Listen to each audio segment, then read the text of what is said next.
Pernahkah anda mendengar ataupun mengalami sendiri gegata ataupun sopak garam?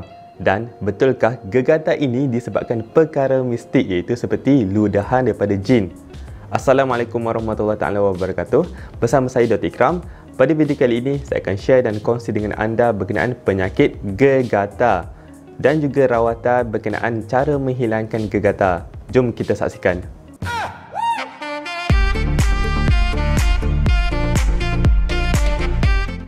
Dalam bahasa Melayu, ia dipanggil sebagai gegata. Ada juga yang memanggilnya sebagai sopak garam dan juga ludah jin di beberapa tempat. Tapi dalam medical term, gegata ini dipanggil sebagai urtikaria. Jadi macam mana sebenarnya gegata ini? Yang ni kita tengok gambar dahulu. Kalau kita tengok yang gambar urtikaria ini ataupun gegata ini, kulit akan menebal secara tiba-tiba dan kulit akan bengkak, merah. Pesakit pula dia akan komplain gatal di bahagian berkenaan. Biasanya gegata ini terjadi disebabkan alahan dan gegata ini boleh jadi macam-macam saiz. Ada yang kecil, ada yang besar dan yang kecil itu tadi ia boleh bercantum dan menjadi besar. Salah satu ciri yang special mengenai gegata ini, ia biasanya terjadi sekejap sahaja. Majoriti pesakit akan mengalami gegata dalam tempoh 24 hingga 48 jam sahaja. Dan selepas daripada itu, gegata ini akan hilang dengan sendiri. Dalam kes ini, ia dipanggil sebagai acute urtikaria. Ada juga yang jenis yang lama iaitu kita panggil sebagai chronic urtikaria. Tapi kronik ini jarang-jarang berlaku dan bila ia berlaku, ia mungkin lebih daripada 6 minggu dia punya durasi dia. Ada satu keadaan lagi, gegata ini boleh menjadi komplikasi yang serius. Kebiasaannya, orang yang jenis dah ada alahan sebelum ni akan develop komplikasi yang serius ini, tapi ia jarang-jarang berlaku. Keadaan urtikaria yang serius ini ataupun gegata yang serius ini boleh menyebabkan pesakit akan susah bernafas dan sekiranya ia berlaku dan tidak dirawat secepat yang mungkin, ia adalah salah satu keadaan yang sangat bahaya. Keadaan itu kita panggil sebagai angioedema dan anafilaksis. Kita pergi pula kepada punca gegata. Betulkah gegata ini disebabkan ludah jin? Okey, ia adalah salah sebenarnya. Gegata ini disebabkan oleh alahan. Alahan ialah allergic response badan kita kepada certain benda. Certain benda itu kita panggil sebagai allergen. Allergen ini akan menimbulkan keadaan alahan kepada badan pesakit. Antara contoh alahan yang boleh berlaku iaitu seperti makanan. Makanan ini biasanya seafood ataupun telur juga boleh menyebabkan alahan kepada individu.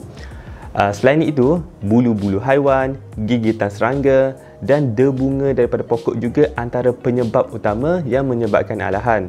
Selain daripada itu, alahan fizikal kalau kita tengok iaitu seperti perubahan suhu, tekanan dan juga gegaran akan juga menyebabkan keadaan yang tidak selesa kepada badan dan menyebabkan gegata boleh berlaku. Ada certain ubat juga yang boleh menyebabkan alahan kepada pesakit dan menyebabkan gegata. Last sekali, jangkitan certain virus dan juga beberapa bakteria juga boleh menyebabkan keadaan gegata urtikaria boleh berlaku kepada badan pesakit. Kita pergi kepada rawatan gegata. Kalau kita tengok gegata yang simple atau kecil ini, kita boleh biarkan sahaja. Kebiasaannya ia akan hilang sendiri dalam tempoh kurang daripada 48 jam. Sekiranya gegata ini banyak dan juga besar, kebiasaannya kita akan beri beberapa jenis ubat. Yang pertama, biasanya kita akan bagi ubat gatal dalam bentuk tablet iaitu dalam kategori antihistamin. Ubat ini akan mengurangkan gatal dan juga alahan kepada individu berkenaan.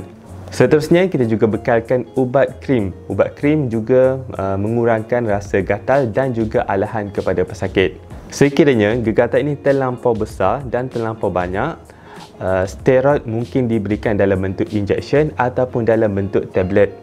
Sebenarnya yang paling penting, individu yang ada alahan tertentu, contohnya ia alah kepada seafood. Yang ni pastikan individu berkenaan kena elakkan daripada seafood supaya mengelakkan berlakunya penyakit gegata ini. Bagi pesakit yang susah nak sembuh setelah diberikan pelbagai jenis ubat, mereka mungkin mengalami yang kita panggil sebagai kronik urtikaria.